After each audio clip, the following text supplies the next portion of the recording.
എന്നത്തെയും പോലെ അന്നും ഒരു 5:30-6 മണിയാകുമ്പോഴേക്കും ഞാൻ പണി കഴിഞ്ഞിട്ട് വീട്ടിലെത്തി. മോണ്ട അവിടെ ഞാൻ കണ്ട മോൻ ചോദിച്ചു, അച്ഛാ എനിക്കൊരു 500 ഉറുപ്പ്യ വരുമോ? ഞാൻ എടുത്തു കൊടുക്കുകയും ചെയ്ത്. അപ്പം തന്നെ അവൻ വീട്ടിൽ നിന്ന് പുറത്തും പോയി. ഒരു 1.5 മണിക്കൂർ കഴിഞ്ഞപ്പോൾ വീണ്ടും അവൻ വന്നിട്ട് പറഞ്ഞ്, അച്ഛാ എനിക്കൊരു 500 ഉറുപ്പ്യ കൂടി വേണം. ഞാൻ ചോദിച്ചു, എന്തിനാണ് ഇത്രയും പൈസ? ഒരു അത്യാവശ്യ കാര്യമുണ്ട് അച്ഛാ, ഞാൻ അനാവശ്യമായിട്ട് 1 ഉറുപ്പ്യ ചെലവാക്കില്ല എന്ന് അച്ഛനെ അറിയില്ലേന്ന്. ശരിയാണ്, അങ്ങനെ അനാവശ്യമായിട്ട് 1 ഉറുപ്പ്യ ചെലവാക്കാത്ത കുട്ടിയാ.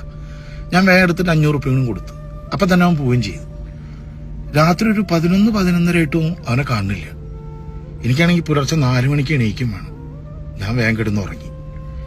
പിറ്റേ ദിവസം രാവിലെ അവളുടെ അലർച്ച കേട്ടിട്ടാണ് ഞാൻ ഓടിച്ചെല്ലുന്നത്.